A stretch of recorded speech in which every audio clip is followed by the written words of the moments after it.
أيضا في كتابه مخبرا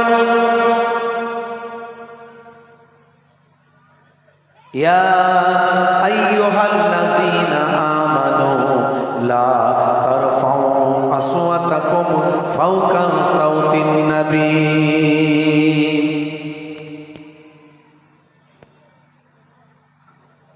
وقال الله تعالى أيضا في كتابه مخبرا وما رميت إذ رميت ولكن الله رمى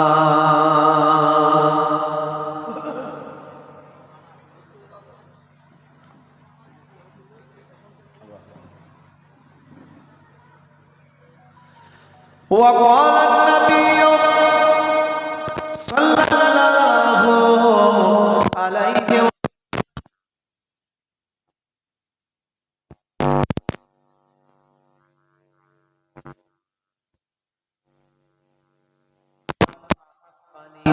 كان معي في الجنة إلى آخر الحديث أو كما قال عليه الصلاة والتسليم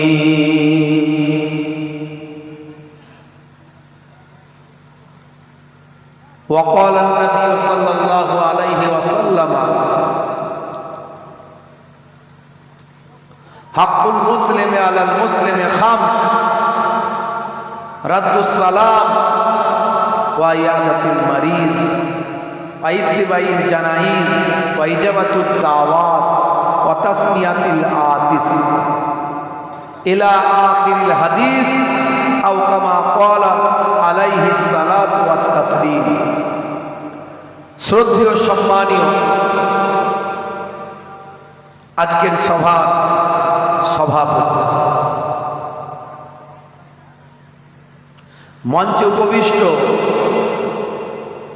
এলাকার বিশিষ্ট ব্যক্তিবর্গ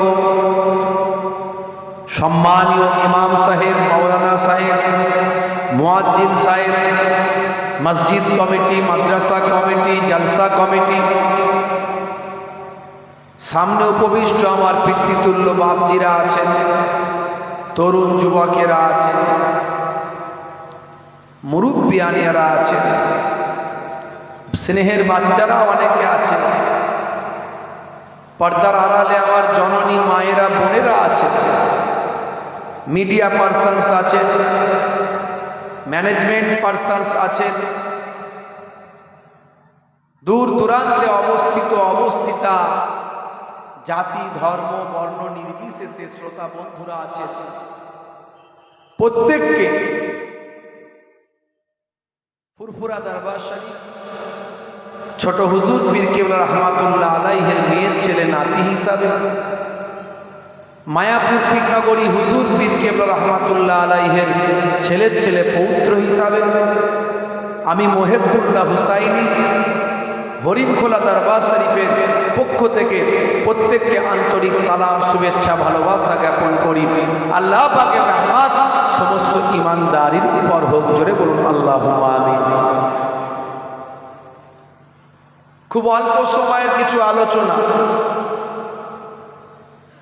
আলোচনার মতো যদি আলোচনা হয় শ্রোতা যদি শোনার মতো শুনতে পারে বক্তা যদি বলার মতো বলতে পারে বেশি আলোচনার দরকার হবে না এটা আমার নানার কথা নয় আমার দাদুর কথা নয় আমার আব্বার কথা নয় এটা স্বয়ং দোজাহানের বাদশার কথা দয়ার নবী বলছেন তাদারিসুল ইলম ইলমের দর্স নাও ফিল লাইলে রাতের বেলা সাআতান 1 ঘন্টা 1 ঘন্টা ইলমের দর্সের মতো যদি দর্স হয় বক্তা যদি বলার মতো বলতে পারি শ্রোতা যদি শোনার মতো শুনতে পারি আমা তাওফিক ইল্লা বিল্লাহ সেই আলোচনাটা হবে খায়রুম মিন আহিয়াইহা সারা জীবন নফল ইবাদতের থেকে ভালো জোরে হবে না আর জোরে হবে না ভাইরা আমার তরুণ যুবকেরা আমার হ্যালো ওয়ালাইকুম আসসালাম জলসায় আছি ভাই কাল সকাল 7টায় করব হ্যাঁ ঠিক আছে ভাইরা আমার, তরুণ যুবকেরা আমার, মুরব্বিয়ানেরা আমার, আল্লাহ রাব্বুল আলামিন যেন আমাকে সেইভাবে দুটো কথা বলিয়ে নেন যাতে আমার আপনার সবাই উপকারে লাগে। এখন জলসা ওয়াজ লোকে ফ্যাশন করে ফেলেছে, বুঝতে পারছেন, কম্পিটিশানের ব্যাপার। বক্তাও মনে মনে করছে আমি এমন যেন বক্তব্য রাখতে পারি শ্রোতা যেন মোহিত হয়ে যায়, বলে হ্যাঁ বাবু ওয়াজ একটা করলো বটে। শ্রোতাও মনে মনে করছে এমন একটা বক্তা নিয়ে আসবো, আশপাশের লোককে দেখিয়ে দেবে হ্যাঁ বাবা তোর একটা বক্তা নিয়ে এসছিস বটে। এমন লাইটিং করব, এমন মাইক লাগাবো, আশপাশে 10টা গ্রাম বলবো দেখলি ওরা করে দেখালো ওরা বাপের বেটা আছে বললে হবে না। এই টেন্ডেন্সি আমাদের মাথায় এখন ঢুকে গেছে আখির জামানা। আমরা শুনবো বুঝবো, এমন একজন আলেম নিয়ে আসলাম যার বক্তব্য শুনে আমাদের হৃদয়টা গলে যাবে, তাসির হবে, পরিবর্তন হব, আগামীকাল থেকে চেঞ্জ হয়ে যাব। এই মানসিকতা আমাদের মধ্যে কমে গেছে বাবা মা। সাহাবাই কেরামরা এমন ওয়াজ শুনতেন,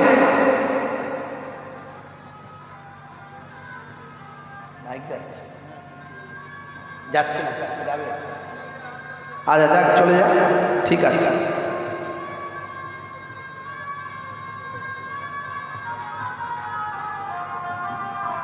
বক্তব্য রাখবে, শ্রোতার হৃদয়টা বিগলিত হবে, তার মানসিকতা পরিবর্তন হবে। এখন সে বক্তব্য আমরা রাখতে পারছি না, আর শ্রোতাও এমন একটা চিন্তা ভাবনা নিয়ে মজলিসে এসে বসবে যে আজকে নতুন কিছু শুনবো, জানবো, বুঝবো এবং আমল করবো। ধন্যবাদ আপনাদের, আপনারা যান, ধন্যবাদ ধন্যবাদ, আপনারা খুব ভালো মানুষ, মাইক বন্ধ করে দিয়েছেন, বাহ ধন্যবাদ। বাবা মা শুনুন, আমার আপনার নবী আখিরি জামানার পয়গম্বর, জগতের শেষ নবী জনাবে মুহাম্মদ মুস্তাফা সাল্লাল্লাহু আলাইহি ওয়াসাল্লাম যখন বক্তব্য রাখতেন, শ্রোতারা এমনভাবে শুনতেন, সাহাবায়ে কেরামরা উড়ন্ত পাখিরা সাহাবায়ে কেরামদের কাঁধে মাথায় এসে বসত। পাখিরা বুঝতে পারতো না যে আমরা কোনো মানুষের মাথায় পিঠে বসেছি। আর সাহাবায়ে কেরামরা এমন আলোচনা শুনতেন, তারা বুঝতে পারতেন না যে আমাদের মাথাতে, আমাদের ঘাড়েতে কোনো পাখি এসে বসেছে। এই রকম আলোচনা। আজকের আমাদের আলোচনার কথা মুখে চিন্তা করলেই বুঝতে পারি আমরা। একটা যদি দামি এখানে 1.5 লাখ টাকা 3 লাখ টাকার বাইক চলে আসে, 10 জন উঠে গিয়ে বাইকটা দেখতে যাবে কেমন ক্যালি, একটু দেখে নিয়ে নাহলে দেখতে পাবো না। ও ওয়াজ হুজুরের পরে শুনে নেবো, কথা ঠিক না বলে? ভাইরা আমার, আমাদের চিন্তা ভাবনাকে বদলে ফেলতে হবে। প্রথমেই ভাবতে হবে যে এই দুনিয়া হলো ক্ষণস্থায়ী, পরকাল হলো চিরস্থায়ী। বাল তুসিরুনাল হায়াতাদ দুনিয়া ওয়াল আখিরাতু খায়রুন ওয়া আবকা। আল্লাহ বলছেন এই দুনিয়া তোমাদের জন্য ক্ষণস্থায়ী, পরকালটা হলো তোমাদের জন্য চিরস্থায়ী। হাদিসের মধ্যে এসেছে, কিতাবের মধ্যে দেখা যায় কিয়ামতের একটা দিন হবে 50,000 বছরের দিন। কিয়ামতের একটা দিন হবে, একটা দিন হবে 50,000 বছর। আপনি বাঁচছেন এখানে পৃথিবীতে 50 বছর, 60 বছর, 70 বছর, তাহলে কিয়ামতের একটা দিনের অনুপাতে আপনি কয়েক মিনিট বা কয়েক সেকেন্ড এখানে বেঁচে আছেন পৃথিবীতে। তাহলে কয়েক সেকেন্ডের জন্য পৃথিবীতে এসেছেন সেদিনের তুলনায়, বা কয়েক মিনিটের জন্য এসেছেন, তাহলে আপনাকে আমাকে কতটা সংযত হয়ে চলাফেরা করা, চিন্তা ভাবনা নিয়ে চলা উচিত। যদি আপনি সত্যি একজন অ্যাজ এ মুসলিম পারসন হন, তাহলে আপনাকে বিশ্বাস করতে হবে কোরআন এবং হাদিস মাত্র। 15টা মিনিট মুখটা যদি চেপে ধরা হয়, এমন কোন পালোয়ান নাই যে বেঁচে থাকবে। বেশি নয়, খুব মোটা তাজা লোককে ধরতে হবে না। আপনি পেপারসে লিখে দেবেন, আমি 15টা মিনিট ধরবো, যদি বেঁচে থাকে 1 লক্ষ টাকা পুরস্কার দিয়ে যাব। আছেন কেউ চ্যালেঞ্জ গ্রহণ করতে পারে? 15টা মিনিট পারবেন না? এই যে বাতাস, আমরা গাছ কার্বন ডাইঅক্সাইড ভাই আমার নিচ্ছে, অক্সিজেন ছাড়ছে, আমরা অক্সিজেন নিচ্ছি, কার্বন ডাইঅক্সাইড ছাড়ছি। এই যে সালোক সংশ্লেষ প্রক্রিয়া আল্লাহ গাছের সঙ্গে মানুষের করে দিয়েছেন, একটার সঙ্গে এত রিলেটেড আল্লাহ করেছেন। প্রত্যেকটা সমাজে জীবজন্তু আছে, সবের সঙ্গে আল্লাহ ভারসাম্য তৈরি করেছে। ইঁদুর, আমরা বাড়িতে ইঁদুর থাকলে প্রচণ্ড বিরক্ত হই, আমি নিজেও বিরক্ত। আমার বাড়িতে এত ইঁদুর, আমি মানে তাড়াতে পারছি না। আজকে এটা কাটছি, কালকে ওটা কাটছি। ইঁদুর বিড়ালের সম্পর্ক, পৃথিবীর একটা প্রাণীর সঙ্গে আর একটা প্রাণীর সম্পর্ক, খাদ্য খাদকের সম্পর্ক, এমন ভারসাম্য আল্লাহ তৈরি করেছে আপনি চিন্তা করতে পারবেন না। আল্লাহর দেওয়া নিয়ামতগুলো নিয়ে যদি একটু গবেষণা করেন, আপনি অবাক হয়ে যাবেন। আমাদের যে জিহবা দেখছেন, জিহবা, আমাদের এই জিহবাতে 3 ধরনের টেস্ট আমরা পাই। একটা অগ্রে, একটা মাঝে, আর একটা পাশ্চাত্যে। এই 3 ধরনের টেস্ট আমরা পাই। ঝাল, টক, মিষ্টি, বিভিন্ন রকমের টেস্ট আপনি একই জায়গায় পাবেন না। আপনি ঝাল, মিষ্টি, টক, নোনতা, খাটা, আপনি যে সমস্ত এগুলো আছে সবটাই জীবের প্রথম অংশটা দিয়ে টেস্ট করবেন, দেখবেন পাবেন না। আমি বলছি না, আজকের সায়েন্স বলছে। সামান্য জিহ্বাটাকে নিয়ে যদি কল্পনা করি, আমরা অবাক হয়ে যাই যে আল্লাহ কি সৃষ্টি করেছে। আল্লাহর নিয়ামত আমরা ভোগ করছি। 15টা মিনিট নাক আর মুখটা যদি চেপে ধরা হয়, আমরা বাঁচবো না। অথচ আমরা মানুষ, আমরা দম্ভ, অহংকার, তাকাব্বর, হিংসা, বিদ্বেষ, শত্রুতা, আমরা কতটা দুনিয়াদারি কিভাবে করছি। একটু বুকে হাত দিলি আমার আপনার জীবনটা পরিবর্তন হয়ে যায় বাবা মা। এই জন্যই আলোচনায় যদি আপনার হৃদয় পরিবর্তন না হয়, সে আলোচনায় কি লাভ হবে? শুধু শোনার স্বভাব পেলে যেমনকে তেমন না। হে তরুণ যুবকেরা, হে আমার বন্ধুরা, শুনে রেখে দিন বাবা, জেনে রেখে দেন। হে মুসলমান, একটু লক্ষ্য করুন, আমার আল্লাহ কোরআন মাজিদের মধ্যে জানিয়ে দেন, কাইফা তাকফুরুন, তোমরা কেমন করে কুফরি করো, বিল্লাহি, আল্লাহর সাথে, ওয়া কুনতুম আমওয়াতান, তোমরা ছিলে মৃত, ফাআহিয়াকুম, আমি তোমাদের জীবন দিয়েছি, সুম্মা ইউমীতুকুম, আবার তোমাদের মওত দেব, সুম্মা ইউহয়িকুম, আবার তোমাদের জীবন, সেইহে তুরজাউন, তোমাদেরকে আমি আল্লাহ আমার নিকট প্রত্যাবর্তন করতে হবে। বন্ধুরা আমার, তরুণ যুবকেরা আমার, হে আমার মুরব্বিয়ানেরা, এই আল্লাহ রাব্বুল আলামিন আপনাকে আমাকে বলে দিয়েছেন, বান্দারে ভালো কাজ করবি জান্নাত পাবি, আর খারাপ কাজ করবি জাহান্নাম পাবি। ভাবেতে বজা, হে জওয়ান যুবককে খেতে বলা, আমার এই ভলমের শস্য এখানে যা করবেন, ফল পরকালে আমার আল্লাহর দরবারে পাবে। শস্য ক্ষেত্র, এখানে আপনি যেমন চাষটা বুনবেন, ফসলটা যেমন তাহলে গিয়ে, মানে শস্য ক্ষেত্র এখানে যেমন ভালো কাজ, তার রেজাল্ট কায়ামতে দেবেন, কায়ামতে দেবেন। আমল নামা আপনার ডান হাতে দেওয়া হবে।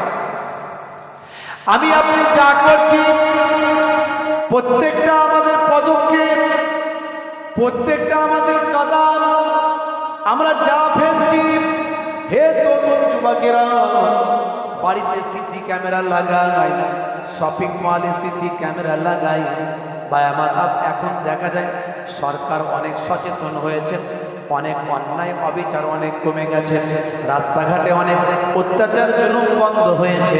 তার কারণ হলো মার্কেটে মার্কেটে, পথে পথে, বাজারে বাজারে সরকারের পক্ষ থেকে, প্রশাসনের পক্ষ থেকে সিসি ক্যামেরা লাগিয়ে দেওয়া হয়েছে।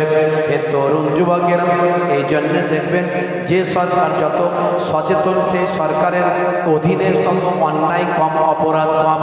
অন্যান্য রাজ্যগুলোতে গিয়ে তাকিয়ে দেখুন ভাই আমার, যে কোনো রাজ্য থেকে ভাই আমার বেশিরভাগ ওই সমস্ত রাজ্যগুলোর দিকে তাকিয়ে দেখুন, বিশেষ করে ইউপি, বিহার, ওই সমস্ত জায়গাগুলোর দিকে তাকিয়ে দেখুন, এখানে এখনো উন্নতির ভাই আমার পর্যায়, উন্নয়নের পর্যায় এখনো অনেক থমকে আছে। পথে ঘাটে অনেক অন্যায় যেখানে সেখানে হচ্ছে, মব লিঞ্চিং হচ্ছে। আমাদের এই কদিন আগে হরিয়ানায় বাংলার ছেলেকে পিটিয়ে মারা হয়েছে, আরও কয়েকদিন আগে হয়েছে সামান্য গোস্ত খাওয়ার অপরাধে। এই সরকার সচেতন হলে রাস্তায় রাস্তায় যদি ভাই আমার এই সিসি ক্যামেরা দেওয়া হয়, অপরাধ কমে যায়। আমাদের এই পশ্চিমবঙ্গে কিন্তু তুলনামূলক রাস্তাঘাটে অপরাধ অনেক কম। তার কারণ হলো সিসি ক্যামেরা দেওয়া হয়েছে। আমার আল্লাহর পক্ষ থেকে প্রত্যেকটা মানুষের কাছে আল্লাহ সিসি ক্যামেরা দিয়ে দিয়েছেন। আমার আল্লাহ জানিয়ে দিয়েছেন, হে দুনিয়ার মানুষ শুনে রেখে দাও, তুমি যা করো আমার সিসি ক্যামেরায় উঠে যাচ্ছে। আমার আল্লাহ বলছেন, বান্দারে শোনো, কিরামান কাতিবিনা, কিরামান কাতিবিনা ইয়ালামুনা মা তাফআলুন।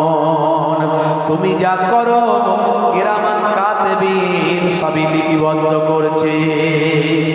তারা সব জানে, তারা সব জানে। दरवाजे बंद कर क्यों करता है, दरवाजे बंद करके गुनाह क्यों करता है, तन्हाई में देखने वाला अल्लाह है। কে দেখছেন? জোরে বলে, আল্লাহ সব দেখছেন। আর কিরামান কাতিবিন লিপিবদ্ধ করছে। আপনি ভালো করছেন না মন্দ করছেন? আপনার ইবাদত লোককে দেখানোর জন্য না আল্লাহকে খুশি করার জন্য? মসজিদে যাচ্ছেন, নামাজ পড়ছেন, লোককে দেখানোর জন্য না আল্লাহকে খুশি করার জন্য? হ্যাঁ, বাজারও করছে, হাইব্রিড তসবিও গুনছে। চাচা আমার বাজারও করছে, হাইব্রিড তসবিও গুনছে। দেখবেন হাতে তসবি লাগানো আছে, খাটাখাট খাটাখাট খাটাখাট খাটাখাট। বলছে পটল কত করে? 25 টাকা। খাটাখাট খাটাখাট খাটাখাট। আলু কত করে? 15 টাকা। খাটাখাট খাটাখাট খাটাখাট। একটা কম হবে না? তার দরদামও চলছে, তসবি গোনাও চলছে। আমি বলি কি অবনিবসের টাইগার ডবল অ্যাকশন বাম নাকি, যে দুদিকে ইঞ্জিন চলবে, এদিকেও চলবে ওদিকেও চলবে? হচ্ছে কি করে? হ্যাঁ, এবাদত তো এইভাবে করার জিনিস নয়। লোক দেখিয়ে সামান্য এবাদত করেও লাভ নাই, ওর থেকে না করা ভালো। লোক দেখানোর থেকে না করা ভালো। বুঝতে পারছেন? এমন ভাবে দান করো তোমার নিয়ত যেন আল্লাহকে রাজি করার জন্য হয়, লোককে দেখানোর জন্য নয়। কিছু কিছু ক্ষেত্রে দান বলা হয়েছে মানুষকে দেখিয়ে করো, যাতে করে তোমাকে দেখে অন্যরা উজ্জীবিত হয়, সেটা আলাদা কথা। কিন্তু আপনি সব দানই লোককে দেখিয়ে দেখে করছেন, আপনি সব ইবাদত লোককে দেখিয়ে দেখে করছেন, আপনার মেন্টালিটি যদি এমন হয় কাজে লাগবে না। হে তরুণ যুবকেরা, হে আমার বন্ধুরা, হে আমার মুরব্বিয়ানেরা, শুনে রেখে দিন বাবা, আপনার আমার নবী আপনাকে আমাকে পাল্টে দিতে এসেছেন। আপনার আমার নবী আমাকে আপনাকে চেঞ্জ করতে এসেছেন, পাল্টে দিতে এসেছেন। নবী আমার পাল্টানোর চেষ্টা করেছেন। আবু বকর সিদ্দিক রাদিয়াল্লাহু তাআলা আনহু পাল্টে গেছেন। নবী আমার পাল্টানোর চেষ্টা করেছেন। হযরতে ওমর ফারুক রাদিয়াল্লাহু তাআলা আনহু পাল্টে গেছেন। নবী আমার পাল্টানোর চেষ্টা করেছেন। হযরতে শেরে খোদা আলী পাল্টে গেছেন। নবী আমার পাল্টানোর চেষ্টা করেছেন। হযরতে ওসমান জিন্নুরাইন পাল্টে গেছেন। নবী আমার পাল্টানোর চেষ্টা করেছেন। হযরতে আবু জার, আবু তালহা পাল্টে গেছেন। নবী আমার পাল্টানোর চেষ্টা করেছেন। হযরত হযরতে আবু হুরায়রা পাল্টে গেছেন, নবী আমার পাল্টানোর চেষ্টা করেছেন। আম্মা জান খাদিজা পাল্টে গেছেন, আম্মা জান হাফসা পাল্টে গেছেন, আম্মা জান আয়েশা পাল্টে গেছেন, নবী আমার পাল্টানোর চেষ্টা করেছেন। আবু জাহিল, আবু লাহাব, উতবা, সাইবারা মোটেও পাল্টানো না। কিন্তু নবী এসেছিলেন পাল্টানোর জন্য। যাদের পাল্টানোর তারা পাল্টে গেল, যাদের পরিবর্তন হওয়ার যারা পরিবর্তন হলো, যাদের অন্তরে আল্লাহ খাতাম আল্লাহু আলা কুলুবিহিম করে দিয়েছেন, অন্তরে মোহর মেরেছেন, তারা সারা জীবন ধরে নবীকে শুনল, নবীর দুশ্মনী করল, পরিবর্তন হলো না। কথা ঠিক না ভুল? বাপেরা আমার, তরুণ যুবকেরা আমার, দয়ার নবী গো আমার ময়ার নবী গো, সব ছাড়িব কিন্তু তোমায় ছাড়তে পারি না। ছাড়িনি, ছাড়ব না, ছাড়তে পারি না, সব ছাড়িব কিন্তু তোমায় ছাড়তে পারি না। বলুন না সুবহানাল্লাহ, জোরে হবে না? হে তরুণ যুবকেরা, আল্লাহর নবী যখন মক্কার জমিনে এসেছিলেন, 500 বছর কোন প্রফেট ছিল না, 500 বছর কোন নবী আসেনি। হযরত ঈসা নবী দুনিয়া থেকে আকাশে উঠে গেছেন, চৌথা আসমানে তুলে নেওয়া হয়েছে। ঈসা ইবনে মারিয়ামের কথা আপনারা শুনেছেন, তিনি আখিরি জামানায় আবার আসবেন। হযরত ঈসা রূহুল্লাহ আবার আসবেন বাবা। এবার তিনি যখন আসবেন, তিনি আপনার আমার নবীর উম্মত হয়ে আসবেন। আপনাদের জানা আছে মালহামার দিকে এগোচ্ছেন, এই পৃথিবী মালহামার দিকে এগোচ্ছেন। আল্লাহর নবী কিছু কিছু ভবিষ্যৎবাণী দিয়ে গেছেন। আমার নবী আল্লাহর কথা ছাড়া দুনিয়ার কোনো কথা বলেন না, আমার নবী নিজের ইচ্ছায় কোনো কথা বলেন না। তার প্রমাণ হলো আল্লাহর কোরআন মাজিদ। আমার আল্লাহ জানিয়ে দিয়েছেন, হে দুনিয়ার মানুষ শুনে রেখে দাও, মা ইয়ান্তিকু আনিল হাওয়া ইন হুয়া ইল্লা ওয়াহিয়ুন ইউহা। আমার নবী নিজের ইচ্ছায় কোনো কথা বলেন না, যতক্ষণ না আমি আল্লাহ ওহী দিয়ে না জানিয়ে দিই। জোরে হবে না? জোরে হবে না? আমার আপনার নবী সব আল্লাহর কথা বলেছেন, কিছু ভবিষ্যৎবাণী দিয়ে গেছেন। আমার আপনার নবী কিয়ামতের আগে ঈসা রূহুল্লাহ আসবেন, তার আগে ইমাম মাহদী আসবেন, ইমাম মাহদী আসার আগে এই পৃথিবীতে একটা মালহামা শুরু হবে। একটা মালহামা, মালহামা মানে একটা বিশ্বযুদ্ধ, যে যুদ্ধে ভাই আমার 1/3 মানুষ মারা যাবে। 1/3 মানুষ মারা যাবে। পৃথিবীতে কিছু কম বেশি 700 কোটি মানুষ আছে, বর্তমানে 700 কোটি মানুষ আছে। তার মধ্যে প্রায় 200 কোটি কিছু কম বেশি মুসলমান আছে, খ্রিস্টানেরা আছে 1 নম্বরে, সর্ববেশি সংখ্যায় আছে খ্রিস্টান সম্প্রদায়, তারপরে আছে মুসলমান, তারপরে অন্যান্য সম্প্রদায়।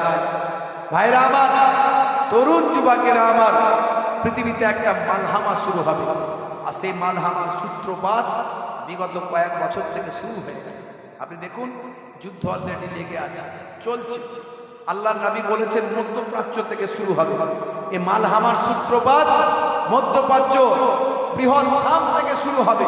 সেই শাম মানে তৎকালীন যুগের শাম বলতে আল্লাহর নবী যে দেশগুলোকে উল্লেখ করেছে সেটা ছিল বিশাল বড় একটা দেশ। সেই দেশটা ভেঙে টুকরো হয়ে এখন হয়ে গেছে সিরিয়া, লেবানন, ফিলিস্তিন, বায়ামার, এইরকম ভাবে জর্ডান, এইরকম ভাবে কতগুলো দেশ মিলিয়ে শাম। সেই শাম থেকে শুরু হবে। আজকে দেখুন যে যুদ্ধ শুরু হয়েছে, এই যুদ্ধ আস্তে আস্তে মালহামার দিকে এগিয়ে যাচ্ছে। এরপরে দেখা যাবে ফরাত নদীতে সোনার পাহাড় উঠবে।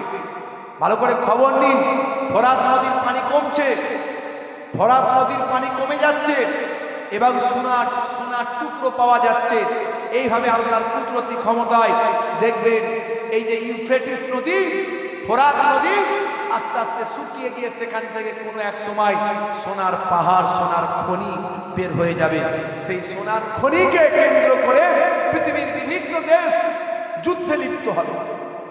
এখনই দেখা যাচ্ছে ভাই আমার, দীর্ঘদিন ধরে আফগানিস্তানে আল্লাহ প্রাকৃতিক সম্পদ অনেক দিয়েছেন। আমেরিকা চেষ্টা করেছে আফগানিস্তানকে দখল করে নেওয়ার। 20 বছর ধরে আফগানরা বীরত্বের সঙ্গে লড়াই করে আমেরিকাকে ভাই আমার চোরের মতো তারা করেছে। তারা নিজেদের অস্ত্র শস্ত্র রেখে দিয়ে ভাই আমার গোলা বারুদ বিভিন্ন যুদ্ধযান রেখে দিয়ে তারা পালাতে বাধ্য হয়েছে। আফগানদের আল্লাহ বিজয় দিয়েছে। তারা যুদ্ধ করে আফগানকে দখল করতে পারেনি। ইসরায়েল ও ফিলিস্তিন দখল করতে পারবে না, লেবানন দখল করতে পারবে না। আল্লাহর নবী 1450 বছরের হাদিস কখনো মিথ্যা হবে না। বাবা মা, তরুণ যুবকেরা আমার, মুরব্বিয়ানেরা আমার, কিন্তু এই যুদ্ধ চলতে থাকবে। বর্তমানে আফগানদের সঙ্গে সম্পর্ক বেশি হয়ে গেছে ভাই আমার রাশিয়া খুব চালাক, ঠান্ডা মাথায় আমেরিকার নেতৃত্বকে মানে না। আমেরিকা চায় সারা পৃথিবীর উপর দাদাগিরি করবে, কিন্তু রাশিয়া বলছে না, আমরা দাদাগিরি মানব না। পৃথিবী আজকে দুভাগে বিভক্ত হয়েছে। একদিকে ইরানের পক্ষে রাশিয়া, চীন থেকে শুরু করে বড় শক্তি চলে গেছে, আর একদিকে মিত্র শক্তি আমেরিকা, ব্রিটেন থেকে শুরু করে ফ্রান্স থেকে শুরু করে ইসরায়েলের পক্ষে দাঁড়িয়ে গেছে। যুদ্ধ শুরু হয়েছে, মালহামার সূত্রপাত আপনারা দেখতে পাচ্ছেন কিভাবে চলছে। ভাই আমার, মুসলমানরা সংখ্যায় প্রচুর মারা যাবে, সত্যি তাই হচ্ছে। ইতিমধ্যে 47,000 মুসলমান এই মাত্র 1 বছরের মধ্যে মারা গেছে শুধু যুদ্ধে। এই পর্যন্ত, আজ পর্যন্ত 47,000 মুসলমান এই 1 বছরের মধ্যে মারা গেছে। মুসলমানরা প্রচুর পরিমাণে মারা যাবে, এটা আল্লাহর নবীর হাদিস। 1450 বছর আগে দয়ার নবী বলেছেন, এটাই হবে ভাই আমার মালহামার সূত্রপাত। এই যুদ্ধ চলতে শুরু করেছে।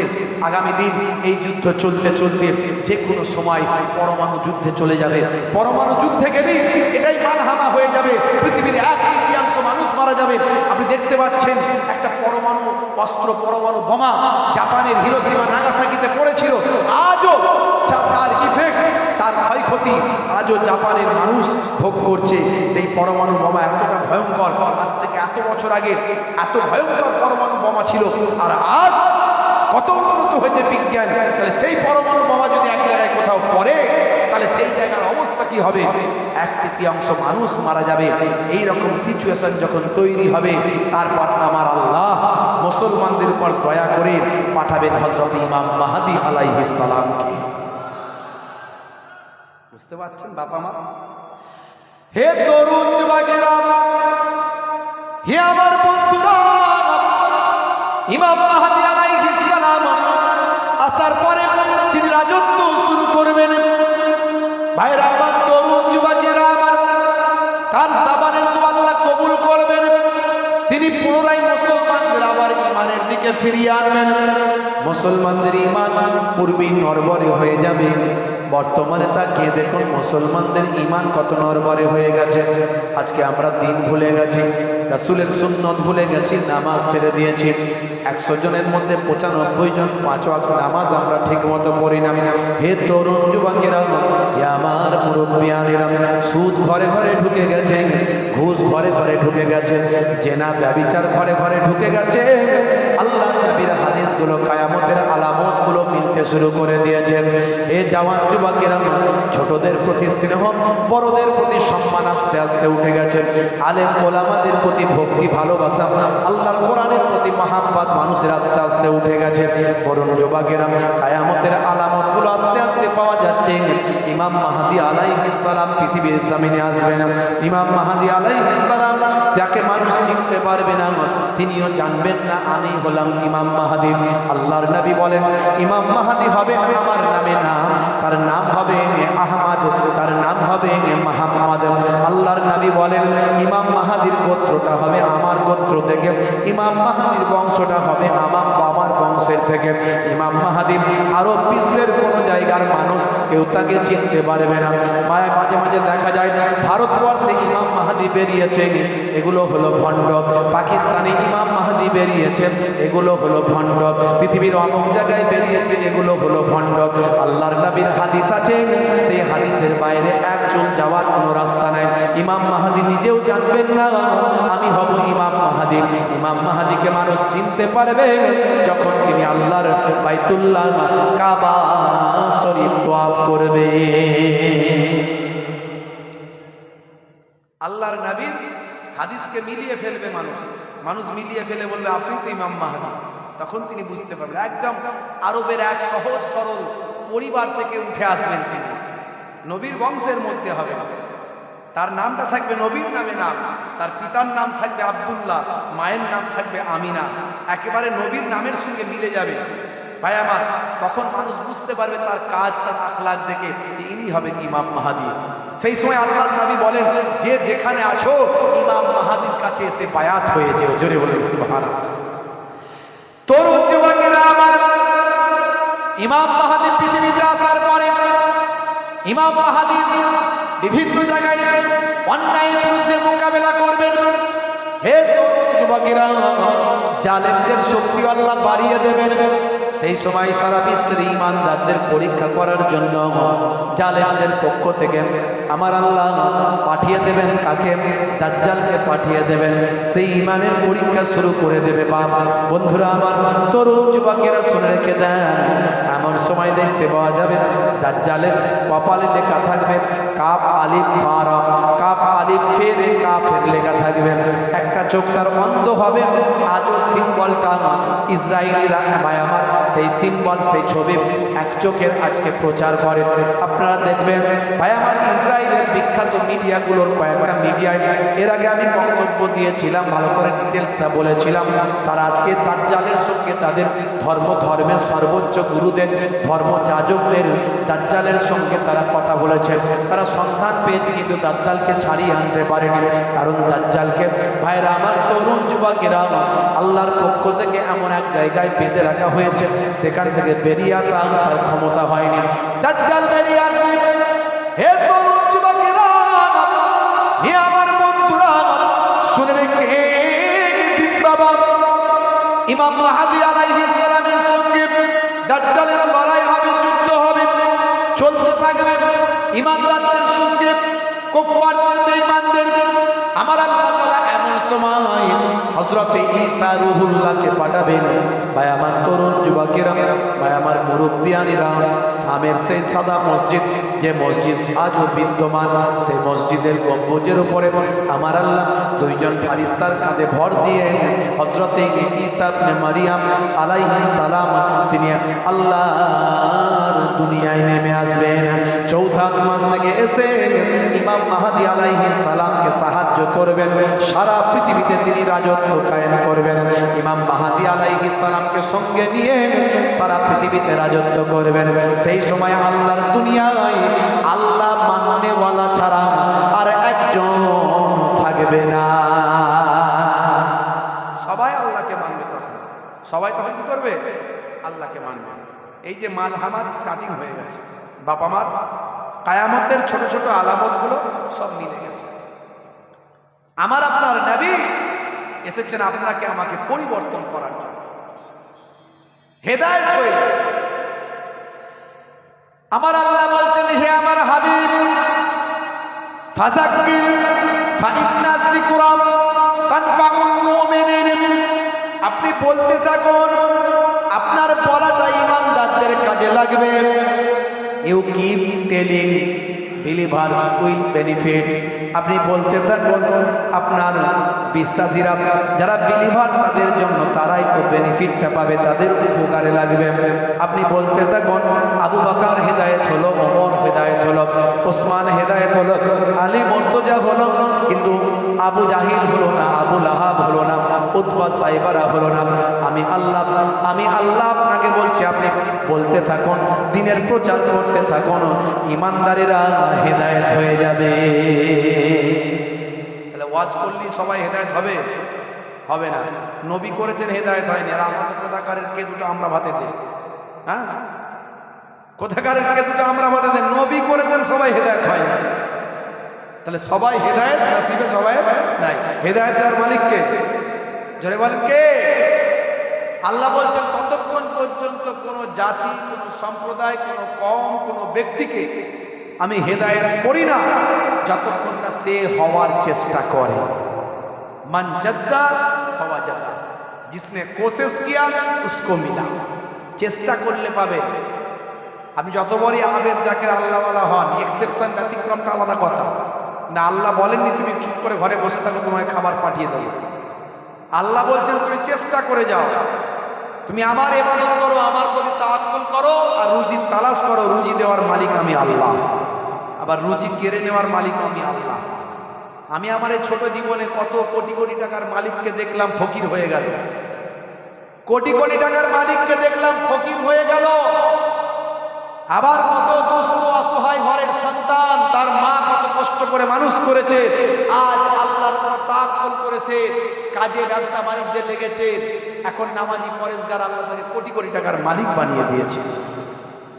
সমস্ত রুজির মালিককে যারা বলেন কে? বন্ধুরা আমার, তরুণ যুবকেরা আমার, হে আমার মুরব্বিয়ানেরা, সেই দয়ার নবী এসেছেন আপনাকে আমাকে পাল্টে দেবার জন্য।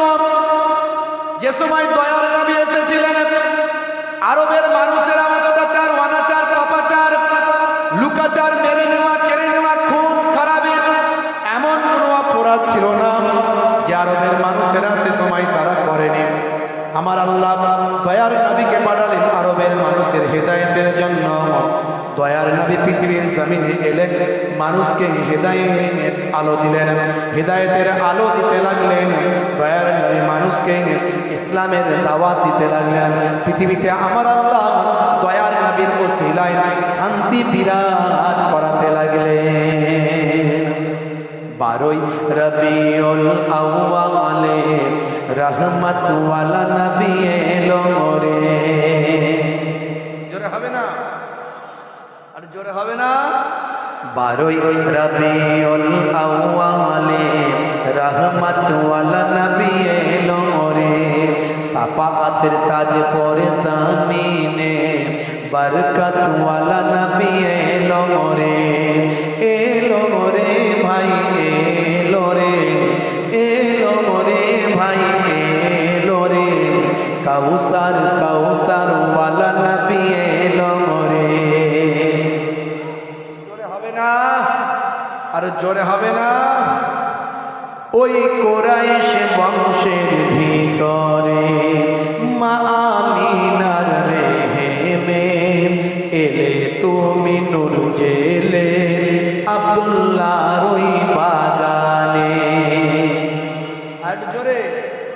ওই কোরাইশ বংশের ভিতরে মা আমিনার রেহেমে এলে তুমি নূর জেলে আব্দুল্লাহর ওই বাগানে। ওই বাগানের ফুলকলি, ওই বাগানের ফুলকলি ফুটলো সারা ভুবনে। 12 রবিউল আউয়ালে রহমত ওয়ালা নবী এলো রে। সাফাতের তাজ পরে জমিনে বরকত ওয়ালা নবী এলো রে।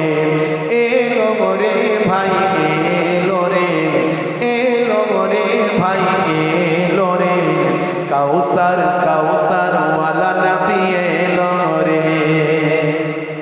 জোরে হবে না? আর জোরে হবে না? ওই রাত বলে ও গো প্রভু দাও না আমার বুকেতে। দিন বলে ও গো প্রভু দাও না আমার মাঝেতে। ওই রাত বলে ও গো প্রভু দাও না আমার বুকেতে। দিন বলে ও গো প্রভু দাও না আমার মাঝেতে। দিন ও রাতের মাঝেতে, দিন ও রাতের মাঝেতে এলেন নবী সুবহে সাদেকে। 12 রবিউল আউয়ালে রহমত ওয়ালা নবী এলো রে। সাফাতের তাজ পরে জমিনে বরকত ওয়ালা নবী এলো রে। এলো রে ভাই, এলো রে, এলো রে ভাই, এলো রে। কাউসার, কাউসার ওয়ালা নবী এলো রে। জোরে হবে না? জোরে হবে না? ওই আকাশ চন্দ্র তারা খুশিতে তারা মেতেছে, আসমানের হুর ফারিস তারা দেখার তরে উকি মেরেছে। আর জোরে, আরেকটু জোরে সুবহানাল্লাহ বল। সুবহানাল্লাহ বললে সওয়াব আছে না নাই? অনেক সওয়াব, অনেক সওয়াব। প্রত্যেকটা অক্ষরে 10টা করে সওয়াব। সুবহানাল্লাহর মধ্যে কত কত ওয়ার্ড আছে, কত অক্ষর আছে, কত হরফ আছে, প্রত্যেকটা হরফ হিসাব করলে 10টা 10টা করে নেকি পাবেন। তো জোরে হোক না সুবহানাল্লাহ। ওই আকাশ বাতাস চন্দ্র তারা খুশিতে তারা মেতেছে, আসমানের হুর ফারিস তারা দেখার তরে উকি মেরেছে। দাদু মুত্তালিব খুশি হয়ে, দাদু মুত্তালিব খুশি হয়ে মক্কাবাসীর দাওয়াত দিয়েছে। দাদু মুত্তালিব খুশি হয়ে মক্কাবাসীর দাওয়াত করেছে। 12ই রবিউল আউয়ালে রহমত ওয়ালা নবী এলো রে, সাফাতের তাজ পরে জামিনে বরকত ওয়ালা নবী এলো রে। এলো রে ভাই এলো রে, এলো রে ভাই এলো রে, কাউসার কাউসার ওয়ালা নবী এলো রে। জোরে হবে না? আর জোরে হবে না? হে তরুণ যুবকেরা, লম্বা চওড়া আলোচনা নয়, আপনার আমার নবী হেদায়েতের বাণী নিয়ে এসেছিলেন। মক্কার মানুষদের মধ্যে কুসংস্কার, অন্ধকারাচ্ছন্ন সময়, আইয়ামে জাহিলিয়াত, অল্প গোটা কত মানুষ তখন মুসলমান ছিল। 500 বছর নবী নাই, ঈসা নবী আকাশে, আমাদের নবী আসছেন, তার আগে 500 বছর গ্যাপ, ডিউরেশন অফ 500 ইয়ার্স, 500 বছরের ডিউরেশন গ্যাপ। হে তরুণ যুবকেরা, হে আমার বন্ধুরা, এই 500 বছরে মানুষ আল্লাহ ভুলে গেছে, নবী ভুলে গেছেন, ইসলাম ভুলে গেছে, নামাজ ছেড়ে দিয়েছে, রাসূলের সুন্নত ছেড়ে দিয়েছে, দয়া মায়া প্রেম প্রীতি মহাব্বত ভালোবাসা উঠে গেছে, আত্মীয়তার বন্ধন, ছোটদের স্নেহ বড়দের সম্মান, মানুষের সঙ্গে ভালো ব্যবহার, অমুসলিমদের সঙ্গে ভালো আচরণ। এই তরুণ যুবকেরা, শান্তি সম্প্রীতির বাণী মানুষের কাছ থেকে উঠে গেছে। তখন মানুষ একটাই কথা বিশ্বাস করত, জোর যার মুল্লুক তার, জোর যার মুল্লুক তার। এখনো সেই বিশ্বাস, এই থিওরি অনেকের মধ্যে চলে এসেছে। এসেছে না আসেনি? আমার টাকা আছে, রাজত্ব আমার, আমার ক্ষমতা আছে, সব আমার, আছে না নাই? এখনো দেখুন আস্তে আস্তে বিচার, আইন সব হারিয়ে যাচ্ছে। ন্যায়, নীতি, প্রেম, প্রীতি, স্নেহ, মমতা আছে, কমে গেছে, নাই বললে চলে, হারিয়ে গেছে। কিছু কিছু মানুষের মধ্যে আছে দয়া ময়া। আপনি আবার যার উপকার করবেন, সে আপনাকে তার বেনিফিট, উপকারের পরিবর্তে উপকার দেওয়া উচিত, উপকারের পরিবর্তে দেখবেন ক্ষতি করছে। বিদ্যাসাগরকে একসময় রাস্তা দিয়ে যাচ্ছেন, কথিত আছে, এটা কথিত আছে, হ্যাঁ, গল্প কথা। তো যাই হোক, বাস্তবে কতটা সত্য আমি জানি না, মাফ করবেন, ভুল হলে ধরিয়ে দেবেন, বলে দেবেন, পরিবর্তন করব। তো বিদ্যাসাগর একসময় রাস্তা দিয়ে যাচ্ছেন, কেউ একজন গালাগালি করছে। বিদ্যাসাগর বললেন, আমি কি তোমার কারো উপকার করেছি না? আমি তো তোমার তো উপকার করিনি, কারো কি উপকার করেছে? বোঝা গেল তার কারো একজনের উপকার করেছেন, তার বেনিফিটটা তিনি ওটাই পেলেন। মানে একটা জাস্ট গল্প কথা এটা। তো এইরকম বিদ্যাসাগর একজন দয়াবান মানুষ ছিলেন, ম্যান হিসাবে, অ্যাজ এ গুড ম্যান, একজন গ্রেটেস্ট পারসন ইন ইন্ডিয়া, ভারতবর্ষের মধ্যে একজন মহৎ মাপের ব্যক্তিত্ব ছিলেন ঈশ্বরচন্দ্র বিদ্যাসাগর। তার জন্য আজকে এই ভারতবর্ষের বিশেষ করে হিন্দু সমাজে অনেক সংস্কার হয়েছে।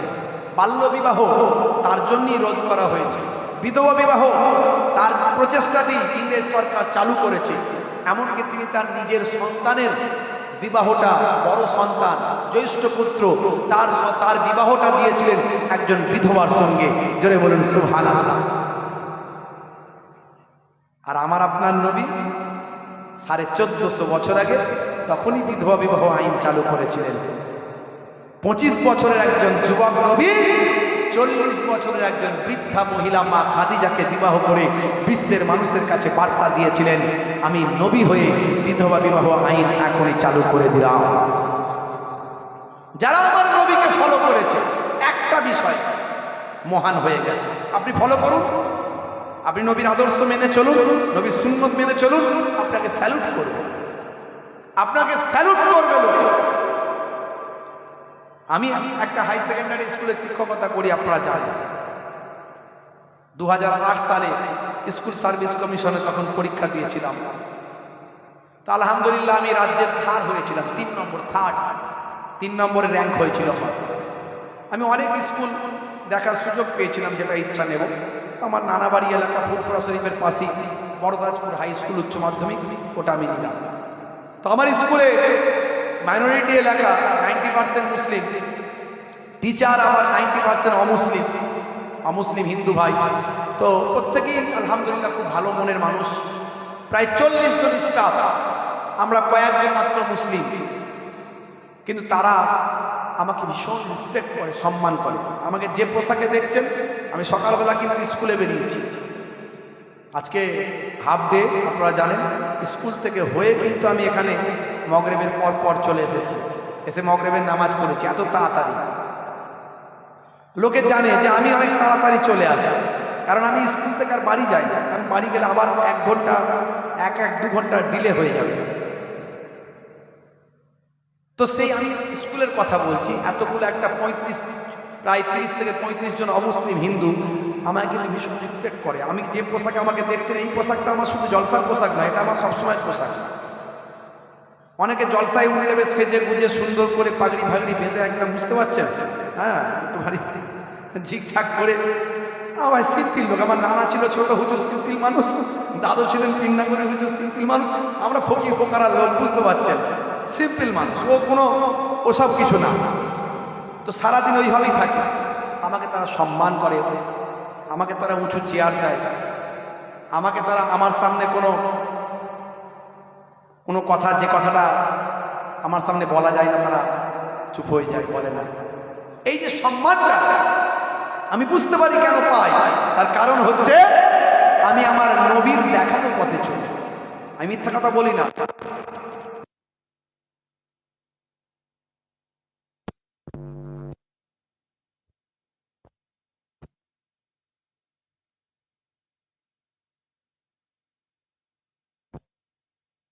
পারেন কি করে? আলহামদুলিল্লাহ, সবই আল্লাহর ইচ্ছা।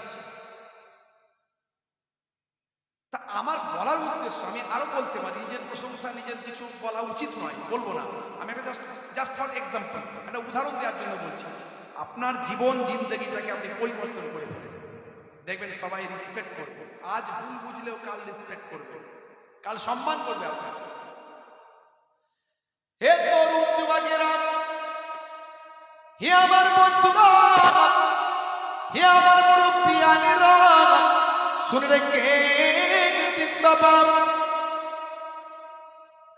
হযরতে ওমর ফারুক রাদিয়াল্লাহু তাআলা আনহুর জামানায় সারা পৃথিবীর অর্ধেকটা মুসলমানেরা রাজত্ব করেছে বাবা। মদিনা শরীফ থেকে ওদিকে রোম পর্যন্ত, ইতালি রোম পর্যন্ত, আজকের ইতালি পর্যন্ত মুসলমানেরা রাজত্ব করত। আমরা আমাদের আরাম আয়েশে আমরা আমাদের রাজত্ব হারিয়েছি। বন্ধুরা আমার, আমরা যখন দিন ভুলে গেছি, ইসলাম ভুলে গেছি, নবীর তরিকা ভুলে গেছি, তখনই আমাদের ক্ষমতা, আমাদের রাজত্ব তখন আমরা হারিয়ে ফেলেছি। ভাইরা আমার, স্পেন মুসলমানের রাজত্ব করত। 800 বছর মুসলমান রাজারা সেখানে রাজত্ব করেছেন। এক সময় তারা যখন আরাম আয়েশে লিপ্ত হয়ে গেল, নারী আর করিতে যখন পড়ে গেল, অন্যায় পথে যখন ধাবিতলা হতে লাগলো, তখন রাজা ফার্নান্ডেজ আর রানী ইসাবেলা, ভাই আমার, তারা সুকৌশলে স্পেন দখল করে নিল। বর্তমানে স্পেন আছে খ্রিস্টানদের অধীনে। হে তরুণ যুবকেরা, হে আমার মুরব্বিয়ানেরা, শুনে রেখে দিন বাবা, জেনে রেখে দিন বাবা, হযরত ওমর ফারুক তৎকালীন যুগে বিনা যুদ্ধে বাইতুল মুকাদ্দাস জয় করেছিলেন। বাইতুল মুকাদ্দাস বিনা যুদ্ধে জয় হয়েছিল। একেবারে মিশর পর্যন্ত, একেবারে রোম পর্যন্ত, স্পেন পর্যন্ত। হে তরুণ যুবকেরা, ভাইরা আমার, মুরব্বিয়ানেরা, হযরতে ওমর ফারুক রাজত্ব করতেন, পৃথিবীর অর্ধেকটা রাজত্ব করতেন। কি তার আখলাক, কি তার চরিত্র ছিল! হযরতে ওমর ফারুকের কথা বললে শেষ করতে পারবো না। আবু বকর সিদ্দিক হুজুরের কথা বললে শেষ করতে পারবো না। হযরতে ওসমান জিন্নুরাইনের কথা বললে শেষ করা যাবে না। হযরতে আলী মুর্তজার কথা বললে শেষ করা যাবে না। তারা কেমন নবীর দেখানো পথে চলেছেন একটুখানি ভাবুন। আমি আপনি কেমন নবীর দেখানো পথে চলছি? বলার উদ্দেশ্য, নবী আপনাকে আমাকে বদলাতে এসেছেন। শুধু নবীর জীবনী জিন্দেগি শুনলে হবে না, নবীর জীবন জিন্দেগিকে বাস্তবায়িত করতে হবে। কেমন তারা বদলানোর জন্য এসেছে একবার শুনুন। হযরতে ওমর ফারুক রাদিয়াল্লাহু তাআলা আনহু তৎকালীন যুগে রাস্তায় ঘোড়া বিক্রি হতো। এখন যেমন সাইকেল বিক্রি হয়, মোটরসাইকেল বিক্রি হয়, তখন ঘোড়া বিক্রি হতো। হে তরুণ যুবকেরা, হে আমার মুরব্বিয়ানেরা, হযরত ওমর ফারুকের ঘোড়াটা অসুস্থ হয়ে গেছে, খারাপ হয়ে গেছে, সেটা চলার ক্ষমতা নাই। হযরত ওমর ফারুক একটা ঘোড়া কিনবেন বাবা। হযরত ওমর ফারুক রাস্তা থেকে একটা ঘোড়া কিনলেন, ঘোড়া বিক্রেতার কাছ থেকে। ঘোড়া বিক্রেতার কাছ থেকে ন্যায্য দাম দিয়ে একটা ঘোড়া কিনলেন। ঘোড়া কেনার পরে হে তরুণ যুবকেরা, হে আমার মুরব্বিয়ানেরা, হযরত ওমর ফারুক ঘোড়াটায় চেপে ন্যায্য মূল্য দিয়ে হযরত ওমর ফারুক কয়েক কিলোমিটার চলে যাচ্ছেন। তিনি অর্ধ পৃথিবীর শাসনকর্তা, তিনি তো বিনা পয়সায় নিতে পারতেন। এই একটা ঘোড়া দিয়ে দে। ঘোড়ার মালিক কি পয়সা চাওয়ার ক্ষমতা হতো? হ্যাঁ, আরে বাবা, খলিফার কাছ থেকে পয়সা নেবে ক্ষমতা হবে? জোরে বলেন, হবে না। হযরত ওমর ফারুক ঘোড়া নিয়ে চলে যেতে পারতেন। এমন সময় ঘোড়াটা তিনি ন্যায্য পয়সা দিয়ে কিনলেন। ঘোড়া কিন্তু বিনা পয়সায় হযরত ওমর ফারুক নেননি। সেই সময় হযরত ওমর ফারুক ঘোড়াটা নিয়ে যখন যাচ্ছে, কিছুটা যাওয়ার পরে ঘোড়া দেখছেন আর চলতে পারছে না, হাঁটতে পারছে না। হযরত ওমর ফারুক চিন্তিত হলেন, এই লোকটা কি আমাকে ঠকিয়ে দিল না কি রে বাবা? হ্যাঁ, একটা ঘোড়া দুর্বল ঘোড়াকে আমাকে একটু খাইয়ে দাইয়ে চাঙ্গা করে, হ্যাঁ, সে কোরবানির সময় দেখেন না বাজারে গরু কিনতে গেলে অসুস্থ গরু পড়ে আছে, তাই যে পাইকার সে বলছে, আরে এই গরুটা দেখছেন শুধু বসে আছে, তাই আপনার সামনে এই মাত্র বসলো, একে ডাল করালে পঙ্খিরাজ ঘোড়ার মতো দৌড়বে, অথচ তার অবস্থা খুব খারাপ। দেখবেন, দেখাচ্ছি, যেই লেজটা ধরে এমন খেচে টান মারলো, আপনি বুঝতে পারলেন না এত জোর লেজ ধরে টান মেরেছে, সত্যি সে টান করে লাফাতে শুরু করেছে। সে তো নিরুপায়, না লাফিয়ে উপায় নাই।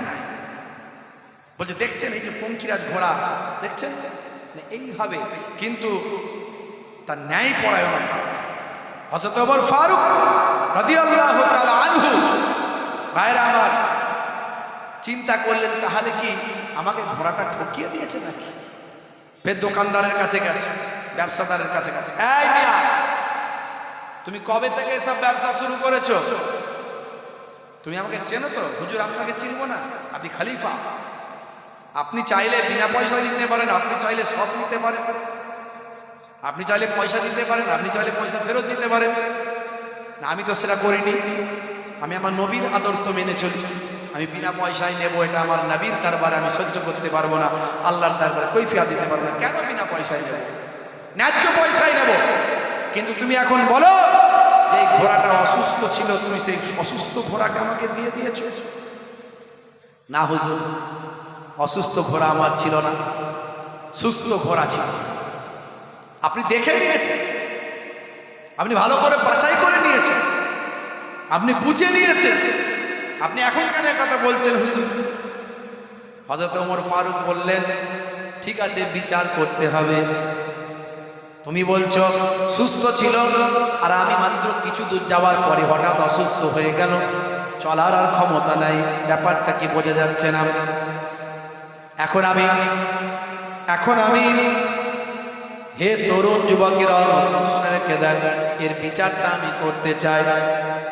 খলিফা বিচার করবেন, কার কাছে বিচার করবেন? এলাকার বিচারক যিনি আছেন তার কাছে বিচার নিয়ে গেলেন।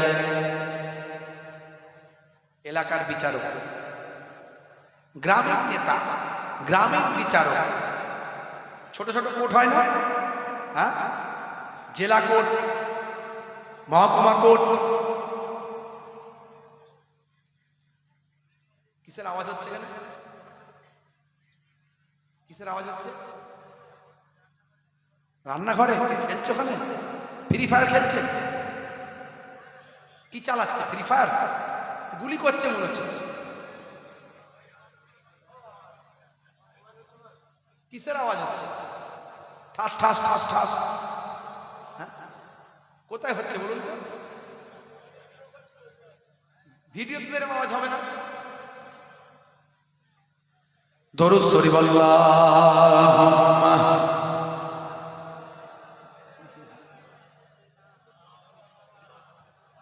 কানে আসছে তো আপনার মোবাইল থেকে?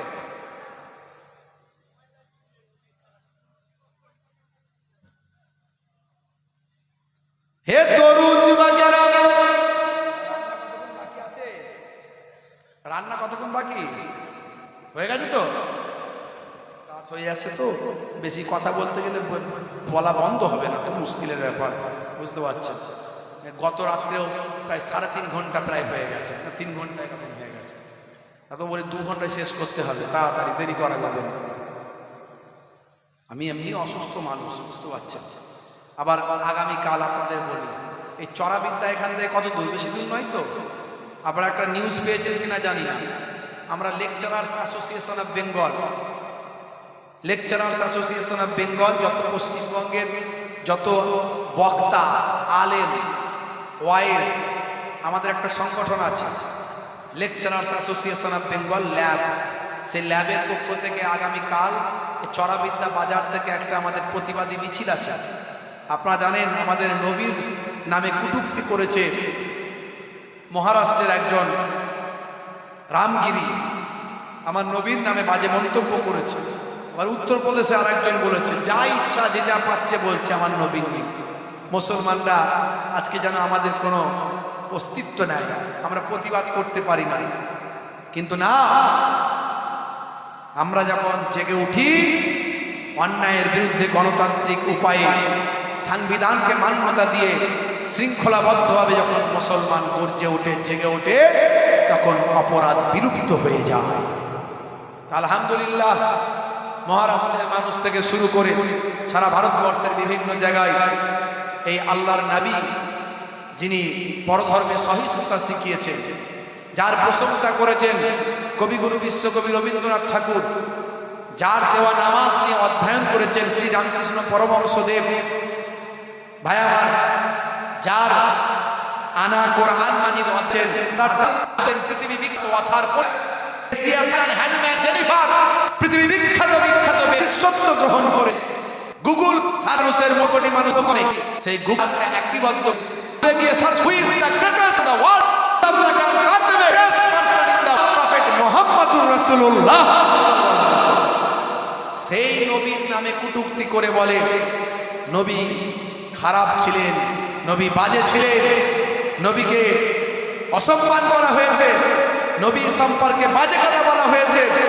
না, নবীর জন্যই নাকি এত ধর্ষণ হচ্ছে, নবীর জন্যই নাকি এত খুন খারাপি হচ্ছে, এত মারপিট হচ্ছে, নবীর জন্য এইভাবে আল্লাহর নবীকে নিয়ে তারা কটূক্তি করেছে।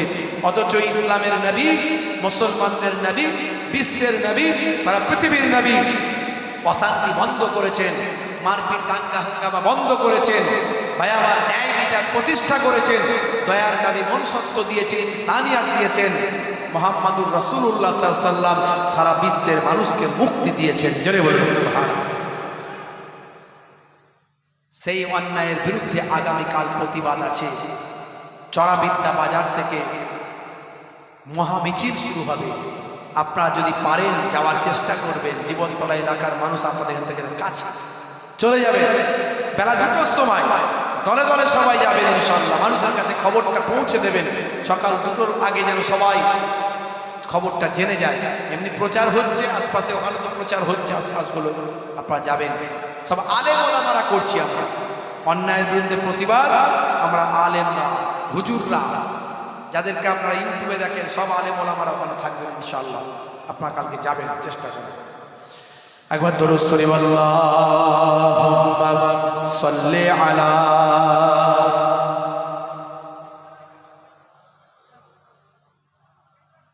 ওয়া আলা আলি সাইয়্যিদিনা মাওলানা মুহাম্মদ। আমি হব মদিনা